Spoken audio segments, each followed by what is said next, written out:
ప్రస్తుతం ఆంధ్రప్రదేశ్‌లో రెవెన్యూ శాఖ మంత్రిగా అయితే అనగాని సత్యప్రసాద్ ఉన్నారు. వాస్తవానికి రెవెన్యూ శాఖలో అక్రమాలు జరుగుతాయి. రెవెన్యూ శాఖలో లోపాలు జరుగుతాయి. రెవెన్యూ శాఖలోనే ఎక్కువ సమస్యలు పెరిగిపోతాయి. ఇది అందరికీ తెలిసిన విషయమే. కానీ దీన్ని సరిచేయాల్సింది ఎవరు అంటే అక్కడ ఎందుకు లోపాలు జరుగుతున్నాయంటే అధికారులదే తప్పు తప్ప అక్కడ మంత్రిది కానీ లేదంటే ముఖ్యమంత్రి గారికి కానీ ఏమీ తెలియదు. అది కూడా ఎలాగా మీ భూమిలో మీ భూమి అనేది ఒక వెబ్సైట్. అందులో రైతులకు సంబంధించి భూముల వివరాలు అన్నీ ఉంటాయి. అందులో కూడా గ్రామ అడంగల్ని కూడా బ్లాక్ చేసేసి అధికారం ఎవరికి ఉంటుంది అంటే అధికారులకే ఉంటుంది. ఎంతవరకు ఇలాగ మీ భూమిలో గ్రామ అడంగల్ని కూడా బ్లాక్ చేస్తారో అధికారులని తెలియదు. ఇప్పుడు బయట పెట్టారు వీళ్ళు. అంటే ఇప్పుడు ప్రభుత్వం ఆల్రెడీ 18 నెలల నుంచి ఈ కూటమి ప్రభుత్వమే ఉంది. కాకపోతే దీనికి లింక్ ఏంటంటే జగన్ హయాంలోనే ఇలాంటివి జరిగినాయి, ఇప్పుడు కూడా ఇలాగ జరుగుతున్నాయి. ఆ కూడా అనే పదం వాడారు కాబట్టి ఇది జగన్ మీద నెట్టలేదు. కాకపోతే ఇప్పుడు కూడా అధికారులు ఇదే పని చేస్తున్నారు. కంప్లీట్ గా ఇవాళ వీళ్ళ ఆంధ్రజ్యోతిలో రాసింది ఏంటి అంటే తప్పులు జరుగుతున్నాయి, అక్రమాలు జరుగుతున్నాయి, చాలా ఫిర్యాదులు వస్తున్నాయి, ఏది పరిష్కారం అవ్వట్లేదు. టాస్క్ ఫోర్స్ లాంటిది ఏర్పాటు చేయమని ముఖ్యమంత్రి చంద్రబాబు నాయుడు గారు చెప్పినా అటు కలెక్టర్లు పట్టించుకోలేదు, అధికారులు పట్టించుకోలేదు అనేది. అంటే రెవెన్యూ శాఖలోని లోపాలు ఎత్తు చూపించారా ఇక్కడ, లేదంటే అధికారుల్ని టార్గెట్ చేస్తున్నారా, ఏం జరుగుతుంది? ఇది అంశం మీద చర్చించే ప్రయత్నం చేద్దాం. సార్, స్పందన లాంటిది పెట్టినా, గ్రీవెన్స్ పెట్టినా ముందు ఫస్ట్ వచ్చేది రెవెన్యూలో సమస్యల గురించి ఎక్కువ రైతులే వస్తారు ఎక్కడికైనా సరే. ఇప్పటికీ ప్రతి సోమవారం జరిగే ఆ గ్రీవెన్స్కి వెళ్తే కనుక ఎక్కువ కంప్లైంట్లు అయ్యే వస్తాయి. ఓకే, ఇప్పుడు ఆలస్యంగా మేల్కొన్నారనుకోవాలా, లేదంటే ఆంధ్రజ్యోతి ఈ వార్త రాసింది కాబట్టి పెరిగిపోయినాయా రెవెన్యూ శాఖలో ఇలాంటి అక్రమాలు, అవినీతి, ప్రైవేటు ప్రభుత్వ భూములు కూడా కబ్జాలు చేసేస్తున్నారు అధికారుల అండదండలతో? ఎలా చూడాలి? ప్రచార ఆర్పాటము, ఎవరో ఒకళ్ళ మీద పడి ఆడవడము, ఈ రెండు వ్యవస్థలు ఉన్నంత వరకు ఆంధ్ర ప్రజల్ని మోసం చేయగలం, మోసపోతూనే ఉంటారు పాప వాళ్ళు. ఇక్కడ ప్రచార ఆర్భాటం అద్భుతం జరిగిపోతుంది. ఆకాశం నుంచి భూమి ఊడిపడింది, ఆంధ్రప్రదేశ్ అగ్రభాగానికి వెళ్ళిపోయింది. ఇట్లాంటి దొంగ నాటకాలు తప్పించి ప్రాక్టికల్గా నిజాలు ఇలాగే ఉంటాయి. నిజం ఎప్పుడు చేదుగానే ఉంటుంది. ఈ రెవెన్యూ శాఖ అనేటటువంటిది ఒక చీడ పురుగు లాంటిది. ఎందుకంటే తొలుస్తానే ఉంటది. అది మనల్ని బతకనియదు, చావనివ్వదు, ఎప్పుడు తొలుస్తూ ఉంటుంది. ఒరిజినల్గా ఆ శాఖ ప్రక్షాళన చెయ్యాలంటే కసితో బాధ్యతాయుతంగా పనిచేయాల్సిన ప్రభుత్వాలు ఉండాలి. కానీ ప్రతి రాజకీయ నాయకుడు ఎవడు అధికారంలోకి వచ్చినా వాళ్ళ ద్వారానే దోచుకోగలరు. ఒక గ్రామ కంఠం భూమి ఏది, గ్రామంలో పోరంబోకు భూమి ఏది, గ్రామంలో ఏళ్ల క్రితం కొనుక్కుని లేదా ఏళ్ల క్రితం గ్రామం నుంచి వెళ్ళిపోయి ఆ భూమిని సాగు చేయకుండా అమ్ముకోకుండా వదిలేసిన భూమి ఏది, లేదా ఎవరన్నా చచ్చిపోతే వాళ్ళ తరపున ఎవరు క్లెయిమ్ చేయని భూమి ఏది, ఎవరికి తెలుస్తాయి? మీకు తెలియదు, నాకు తెలియదు, కానీ రెవెన్యూ డిపార్ట్మెంట్కి మాత్రమే తెలుస్తుంది. ఆ తెలిసిన దానికి ఏం చెయ్యాలి? అవన్నీ అడంగల్లో మెన్షన్ చేసి అక్కడ సెట్ చేయాలి. కానీ ఈ భూమిని అధికార పక్షం వాళ్ళకి దఖలు చేయడము, బెనామీలకి దఖలు చేయడము, ఈ తప్పులన్నీ చేసే డిపార్ట్మెంటే రెవెన్యూ శాఖ. ఒక అద్భుతమైనటువంటి ఆలోచన నరేంద్ర మోడీ చేశాడు దేశవ్యాప్తంగా ఈ పెంట పరిష్కారానికి. అదే రీసర్వే, అలాగే ల్యాండ్ సెటిల్మెంట్. ప్రపంచంలో మీరు వెళ్ళి అమెరికాలో కొన్నా, బ్రిటన్లో కొన్నా, కెనడాలో కొన్నా, ఆస్ట్రేలియాలో కొన్నా భూమి కొంటే డిజిటల్లో ఒక ఫిక్స్ అయిపోతుంది, మీ పేరు అందులో వచ్చేస్తుంది, అమ్మితే అందులో కనబడిపోతుంది. అక్కడ ఇది పోరంబోకు భూమి, ఇది చెరువు భూమి, ఇది వాడి భూమి, ఇది వాడి లెక్క రాయలేదు, ఇట్లాంటిది ఏమీ ఉండదు. ఫైనల్ సెటిల్మెంట్ అది. దాంట్లో ఏదన్నా తర్వాత లూప్ హోల్ కాంట్రవర్సీ వస్తే ఇన్సూరెన్స్ కింద ఆ డబ్బులు మనకి పూర్తిగా ఇచ్చేస్తారు, మనం ఎంత కట్టామో అంత. ఇది అక్కడ సిస్టమ్. ఫెయిల్యూర్ అధికారులు కాబట్టి అదే సిస్టాన్ని ఆంధ్రప్రదేశ్లో ఇంప్లిమెంట్ చేయమన్నారు నరేంద్రుడు. ఆంధ్ర కాదు, దేశమంతా అమలు చేయమన్నారు. ఎందుకని? ఎవడో ఇక్కడ పారిశ్రామికవేత్త విదేశాల నుంచి 100 కోట్లు 1000 కోట్లు తీసుకొచ్చి పెట్టుబడి పెట్టడానికి ముందుకు వస్తాడు. అతనికి 1000 ఎకరాలు కావాలి. 1000 ఎకరాలు ఒకటి దగ్గర ఎక్కడ ఉంటాయి?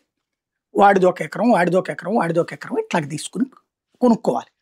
ఈ కొంటున్నప్పుడు లేదా ఆ భూమిని ప్రభుత్వం సేకరించి ఇవ్వాలి. ఇచ్చేటప్పుడు ఇప్పుడు ఒక ఆయన ఉన్నాడు, ఆయన తాతగారికి 2 భార్యలు ఉన్నారు. ఆ 2 భార్యలో ఈయన 2వ భార్యకి సంబంధించినటువంటి కూతురు కొడుకో కొడుకో లెక్క ఉంటుంది. ఈయన నాకు కావాలని ఆస్తిలో వాటా కావాలని కోర్టుకు వెళ్తాడు. కానీ ఈలోపు ఆ తాత ఆస్తి పెద్దోళ్ళకి దఖలై వెళ్ళిపోయి ఉంటుంది. ఈయన కోర్టులో వేసిన లిటిగేషను ఎప్పుడు తేలుద్దో ఎవడు చెప్పలేడు. ఇది రెవెన్యూ డిపార్ట్మెంట్ రూల్స్ ప్రకారం అయితే కనుక వారసత్వం కిందన మొదటి భార్య బిడ్డలకే వస్తుంది. బట్ ఆస్తి హక్కు పరంగా చూస్తే, కోర్టు హక్కుల పరంగా చూస్తే రెండో భార్య బిడ్డలకు కూడా వస్తుంది. ఇది రెవెన్యూ వాళ్ళు పరిష్కరించగలరు. ఇద్దరిని కూర్చొని వాళ్ళు ఎవరు పరిష్కరించరు, వాళ్ళు ఎవరు అడగరు, అది నడిచిపోతుంది. ఇక్కడ లిటిగేషన్ ఎవరు డబ్బులు ఇస్తే అటుకెళ్ళిపోతుంది. లేదు, నేను మీ దగ్గర భూమి కొన్నా, మీరు నాకు రాసిచ్చారు, మీ తరపున మీ భార్య సంతకం పెట్టలేదు, మీ భార్య రేపు పొద్దున పోలీస్ కంప్లైంట్ పెట్టింది అనుకో, ఇదే రెవెన్యూ కంప్లైంట్ పెట్టింది అనుకోండి, వాళ్ళ భార్య కంప్లైంట్ పెట్టింది కాబట్టి అని దీన్ని ఎబియన్స్ లో పెట్టేస్తాడు. నేను డబ్బులు ఇస్తే వెంటనే అయిపోతుంది, మీరు సెట్ చేస్తే అయిపోతుంది, లేదంటే లిటిగేషన్ నడుస్తుంది. యాజ్ ఫర్ నామ్స్ మీరు సొంతగా మీ స్వార్జితానికి మీ భార్య పర్మిషన్ అక్కర్లా, మీ భార్య నుండి వచ్చే ఆస్తి అయితేనే కావాలి. ఇవి రెవెన్యూ వాళ్ళకి పక్కాగా తెలుసు ప్రతి రూల్, కానీ అమలు చెయ్యరు. ఎందుకని? సాగతీయాలి, తీస్తే ఆ డబ్బులు వస్తుంటాయి. ఇది ప్రభుత్వానికి తెలుసు. జగను ఏం చేయలేడు, బాబు ఏం చేయలేడు. జగన్ ఏం చేశాడు? కేంద్ర ప్రభుత్వానికి సంబంధించినటువంటి ఆ సిస్టమ్ ఏదైతే ల్యాండ్ రీసర్వే సెటిల్మెంట్ వ్యవహారం చేయడానికి పెట్టి దానికి పేరు పెట్టాడు, జగనన్న భూమి హక్కు సురక్ష ఇదేదో పెట్టాడు పేరు.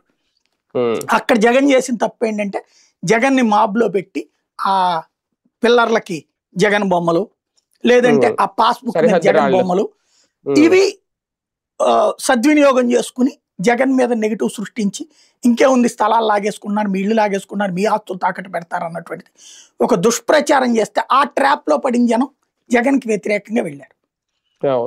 ఆ రీసర్వే పూర్తి చేయాల్సిన బాధ్యత ఇప్పుడు ఈ ప్రభుత్వం వచ్చింది, ఇంతవరకు చేయట్లా. ఇప్పుడు సమస్య ఏంటయ్యా అంటే భూమిని మీరు కొనుక్కున్నప్పుడు నిన్న మన విద్యాధరపురం విజయవాడలో కబేళా దగ్గర జరిగినటువంటి యోజనగర్లో వాళ్ళకి భూమి కొన్నారు, కొన్న కాగితాలు ఉన్నాయి, రిజిస్ట్రేషన్ అయ్యింది, బిల్డింగ్ ప్లాన్ వచ్చింది కార్పొరేషన్ నుంచి, ఇల్లు కట్టుకున్నారు, బ్యాంకు లోన్ వచ్చింది, రిజిస్ట్రేషన్ జరిగింది. వాళ్ళు దాదాపు 20 ఏళ్ల నుంచి ఉంటున్నారు. ఇప్పుడు వచ్చి వీళ్ళది కాదు, వీళ్ళు ఎవరి దగ్గర తప్పుడు డాక్యుమెంట్ అని ఇంకోళ్ళు వచ్చారు, కోర్టుకు వెళ్ళారు, కొట్టేయమంది కొట్టేశారు. ఎవరు జవాబుదారి ఇప్పుడు దాంట్లో?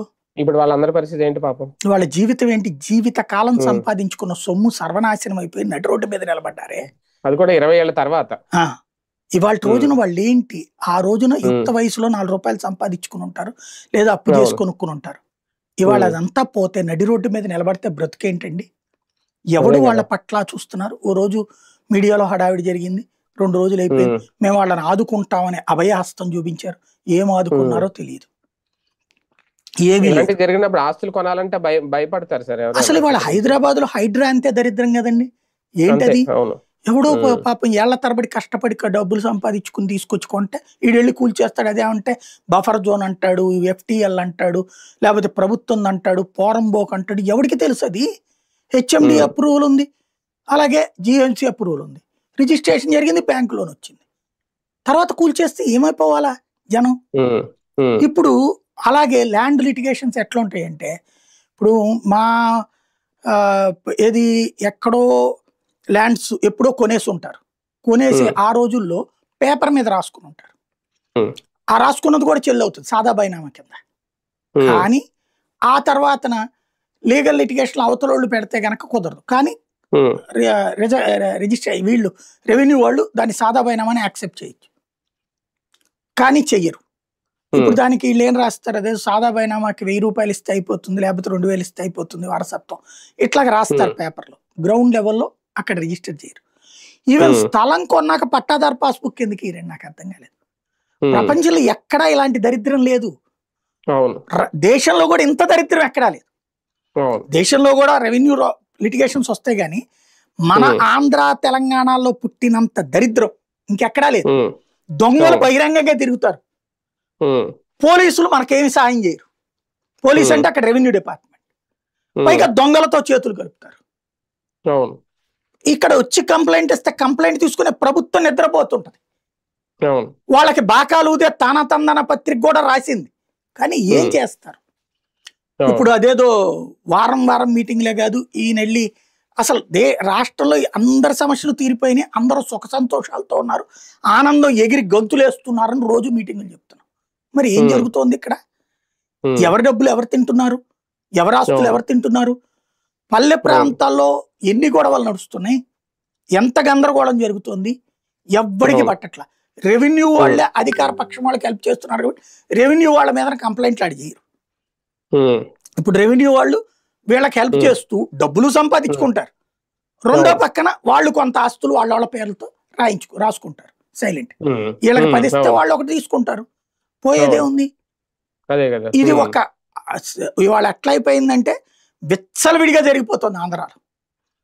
కానీ ఎవడికెవడూ రెస్పాన్సిబిలిటీ లేదు. ఒక వ్యవస్థకి మేము 30 ఏళ్ళు ఉన్నాం, 40 ఏళ్ళు ఉన్నాం, మాకు విజన్ ఉంది, 47 ఏళ్ళు 2047 నువ్వెట్ట బతకాలో నేను డిసైడ్ చేస్తాను, 2020లో నువ్వు బతుకుతున్నావు అంటే మా వల్లనే, ఇట్లాంటివి చెప్పేవాళ్ళు పోతే నీ కర్మ, వస్తే నా పేరు చెప్పుకో, ఇంతే. విజన్ అంటే ఏంటంటే నువ్వు బాగుపడితే నా పేరు చెప్పుకో, నువ్వు ఫెయిల్ అయితే నేను ఫెయిల్ అయితే అది జనానికి వదిలేసాయి, లేదా నా తర్వాత వాడికి వదిలేసాయి, రాజశేఖర రెడ్డికి వదిలే, లేకపోతే జగన్మోహన్ రెడ్డికి వదిలే, ఎట్లుంది పరిస్థితి. స్పందించట్లేదా? లేదంటే టాస్క్ ఫోర్స్ లాంటిది ఏర్పాటు చేసి ఇటువంటి వాటిని కట్టడి చేయమంటే కలెక్టర్ స్థాయిలో అధికారులు కూడా లైట్ తీసుకుంటున్నారా? ఎలా చూడాలి? ఏ అధికారి పనిచేస్తున్నాడు చెప్పానండి? పరిపాలన చంద్రబాబు గారి చేతిలో నుంచి వెళ్ళిపోయి దాదాపు 15-16 నెలలు అయిపోయింది. ఇదివరకటి రోజుల్లో ఒక పై ఆఫీసర్ల కంట్రోల్ బాబు గారి చేతిలో ఉండేది. ఎమ్మెల్యేలు తప్పు చేస్తుంటే 1 కోటి రూపాయలు తిన్నాడని తెలియగానే ఏమయ్యా అని దబాయించేవాడు ఆయన. అవతలుడు కొంచెం ఉలిక్కిపడి ఆగేవాడు, స్లో అయ్యేవాడు. ఇప్పుడు ఒక సాధారణ కానిస్టేబుల్ దగ్గర నుంచి ఎంఆర్ఓలు, ఆర్టీఓలు, రెవెన్యూ, పోలీసు అందరూ లోకల్ నాయకులు చెప్పిన వాళ్ళని అపాయింట్మెంట్లు ఇచ్చేసాం, మాట వినేవాళ్ళని ఇచ్చేసాం. ఇక వాళ్ళు నిజాయితీగా ఎందుకు పనిచేస్తారు? రికమెండేషన్లతో వచ్చినప్పుడు వాళ్ళు దోచుకుంటున్నటువంటి వాళ్ళకి సహకరించడమే కదా. అన్ని శాఖలు సమన్వయంతో కూడి అధికార పక్షానికి కార్యకర్తలాగా పనిచేస్తున్నాయి. అప్పుడు ఇంకా బాధితుడు ఎక్కడికి వెళ్ళాలి? వెళ్తే సమాధానం చెప్పేవాడు ఎవడు? దాన్ని కంట్రోల్ చేయగలిగినటువంటి విజన్ అసలు బాబు గారి దగ్గర ఉందా? అవగాహన ఉందా అసలు కనీసం దాని మీద? అంటే నథింగ్. కేవలం పేపర్లలో, టీవీల్లో అద్భుతం రాయించుకోవడానికి, తానా తందాన కబుర్లు చెప్పడానికి, సోషల్ మీడియాలో పోస్టులు పెట్టడానికి మాత్రమే నడుస్తుంది. వీళ్ళు రాస్తారు, మళ్ళీ ఇక్కడతో వదిలేస్తారు, రేపు పొద్దున బాబు గారు కన్నెర్ర చేశారు మేము చెప్పిన దాంతో, వాళ్ళని వీళ్ళని పిలిచారు, మాట్లాడారు, రివ్యూ చేశారు, అయిపోయింది, కథం, అంతే. మళ్ళీ ఒక ఏడాది తర్వాత రాస్తారు. వీళ్ళు చెప్పిన దాంట్లో ఏది పరిష్కారమైంది నాకు తెలియగలుగుతా. అమరావతికే దిక్కులేదే పరిష్కారం ఈ రోజు వరకు. వీటిట్లో ఇంకేం జరుగుతుంది? రెవెన్యూది మన చేతికి ఆ కాగితాలు ఇస్తే అప్పుడు పరిష్కారం ఉంటది. అది యుద్ధ ప్రాతిపదికన చేస్తున్న దాన్ని మోకాళ్ళు పగలగొట్టి ఎర్రగొట్టి పడుకోబెట్టాం.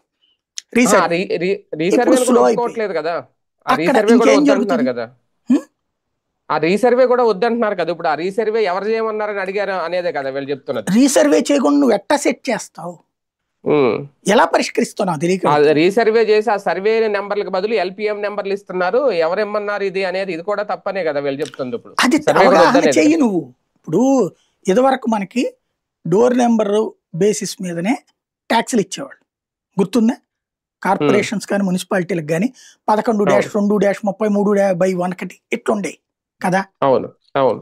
తర్వాత ఇప్పుడు డిజిటల్ నెంబర్స్ ఇచ్చారు. డిజిటల్ నెంబర్ ఆధారంగా మనకి ట్యాక్స్లు వేస్తున్నారు.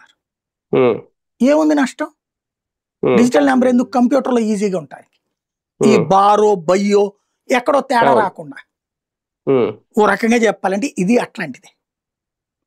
ఈ నెంబర్ ఇవ్వడం నష్టమేం లేదు, వాళ్ళకి అర్థం లేదు, అవగాహన లేదు. నిజం, ఎక్స్ప్లెయిన్ చెయ్యి, వాళ్ళకి నేర్పు. ఏదో ఒక లిటిగేషన్ పెట్టుకోవడం ఎంతసేపు? లిటిగేషన్ క్లియర్ చేయడం కదా కావాల్సింది. ఇప్పుడు మనకి ఇంటి పన్నుకి, నీటి పన్నుకి, వీటికి అసెస్మెంట్ నెంబర్స్ అని ఇస్తారు. అవును, అసెస్మెంట్ నెంబర్స్ ఉంటాయి. అదేమన్నా ఈ డోర్ నెంబర్ లాగా ఉంటుందా? మరి సింగిల్ నెంబర్ యాక్సెప్ట్ చేస్తున్నాం కదా. ఇది కూడా అంతే సింపుల్. కొన్ని రోజులకి అలవాటు పడతాం. ఇప్పుడు ఇదివరకు మనకి QR కోడ్ అలవాటు ఉందా? ఇదివరకు మనకి ATMలు అలవాటు ఉన్నాయా? చేస్తున్నాం కదా ఇవాళ. మనం ఎంతసేపటికి రాజకీయం చేస్తా, రాజకీయం తింటూ, రాజకీయం తాగుతూ, రాజకీయంలో బ్రతికేస్తూ ప్రజలకి శాశ్వత పరిష్కారాలు చెయ్యకపోతే వచ్చే సమస్య ఇది. ఇప్పుడు నువ్వు ప్రతి ఊరికి సచివాలయం ఉంది కదా, అవును. ఆ సచివాలయ స్థాయిలో ఒక 2-3 రెవెన్యూ అవసరమైతే మాజీలో ఒక 2, ప్రస్తుతం వాళ్ళు ఒకళ్ళు రెవెన్యూ ఇన్స్పెక్టర్ ఉంటారు కదా, ఆర్ఐ. ఈ ముగ్గురిని కలిపి ఒక టాస్క్ ఫోర్స్ అని చెప్పు. ఆ ఊళ్ళో ల్యాండ్ లిటిగేషన్స్ ఏమైతే వస్తాయో అవన్నీ వాళ్ళు పరిష్కరించేయాలి. అక్కడ ప్రాబ్లం అనుకుంటే జిల్లా స్థాయిలో ఒకటి, నియోజకవర్గ స్థాయి, అది కాదనుకుంటే జిల్లా స్థాయి. పరిష్కారం ఇక్కడే 90% అయిపోతాయి. కాదనుకున్న సివిల్ లిటిగేషన్స్ 10% ఉంటాయి. కానీ నువ్వు అసలు నీ ప్రతిపాదనేది మేము బాగున్నామని ఒకళ్ళ జబ్బలు ఇంకొకళ్ళు జరుచుకుంటున్నారు. ఇక్కడ రెవెన్యూ మంత్రి అవగాహన లోపం ఎంతవరకు చూడాలి సార్? ఏం చేస్తాడు ఆయన రెవెన్యూ మంత్రి? అంటే ఇక్కడ మంత్రులు చంద్రబాబు చెప్తేనే దిక్కు లేనప్పుడు ఆయన ఏం చేస్తాడు? టాస్క్ ఫోర్స్ అన్నది బాబు కదా చెప్పింది, బాబు చెప్తేనే దిక్కు లేదని రాస్తున్నారు కదా. అదే కదా. ఇప్పుడు ఆ సెంట్రల్లోకి వచ్చేటప్పటికి ఖచ్చితంగా మంత్రులకి స్వేచ్ఛ ఉంది. ప్రధానమంత్రి ప్రతి దాంట్లో జోక్యం చేసుకోరు, లేదా ప్రధానమంత్రి కొడుకో కూతురు జోక్యం చేసుకోరు. ప్రధానమంత్రి తరపున షాడో ప్రైమ్ మినిస్టర్లు ఎవరు లేరు అక్కడ. ఎవరి మంత్రిత్వ శాఖ వాళ్ళు చేసుకోవాలి, కేబినెట్ లో నిర్ణయాలు జరగాలి, సింపుల్. అక్కడ ఇక్కడ మనకి అసలు ఏ మంత్రికి స్వేచ్ఛ ఉందండి? అచ్చెన్నాయుడు గబక్కన వెళ్ళి మామిడికాయలకి డబ్బులు ఇవ్వగలడా? అచ్చెన్నాయుడు గబక్కన వెళ్ళి మిర్చి వాళ్ళ పురుగు మందుల సమస్య పరిష్కరించగలడా? ఆయన చేతిలో ఏం లేదు, ఎవరో చెప్పాలి. అట్లాగే ఈయన అనగాని సత్యప్రసాద్ పాపం ఏం చేస్తాడు? ఆయన జగన్ తిట్టడానికి వీళ్ళందరూ పనికి వస్తారు. వాళ్ళ శాఖలకు సంబంధించి వీళ్ళ చేతిలో ఏమీ లేదు. అధికారులు పరిపాలన చేస్తారు, బాబు గారికి చిన్నబాబు గారికి వాళ్ళు ఫీడ్బ్యాక్ ఇచ్చుకుంటారు. వీళ్ళ దగ్గరకు వచ్చాడు సంతకం పెట్టండి అంటే పెడతారు. పనిలో పనికి వీళ్ళకి ఏదైనా చిన్న పనులు ఉంటే చేయించుకుంటారు మంత్రులుగా. ప్రాంతీయ పార్టీలో అదే దరిద్రం ఉంటది. దీన్ని ఇంకెవరో ఏం బాగు చేయలేరేమో ఇప్పట్లో ఇంకా. అంతే. రైట్. చూద్దాం. మొత్తానికి నిజంగానే వాస్తవానికి రెవెన్యూలోనే సమస్యలన్నీ ఎక్కువ ఉంటాయి, వాటిని పరిష్కరించాలి ఇమీడియట్ గా. కానీ పరిష్కరించే ప్రయత్నం గత ప్రభుత్వం ఎలాగే చేయలేదని వీళ్ళే చెప్తారు. మరి వీళ్ళే ఏం చేస్తున్నారు అనేది వీళ్ళే ప్రశ్న, వీళ్ళే వేసుకుంటున్నారు. మరి దీనికి సమాధానం మంత్రి గారు చెప్తారా, ముఖ్యమంత్రి గారు ఏమైనా నిర్ణయం తీసుకుంటారా, లేదంటే కలెక్టర్ స్థాయి అధికారులదే ఇక్కడ నిర్లక్ష్యం అనేది స్పష్టంగా వీళ్ళు చెప్పే ప్రయత్నం చేస్తున్నారు. కానీ సాల్వ్ అవ్వాలి, ప్రజలకు కావాల్సింది అదే. చూద్దాం ఏం చేస్తారు.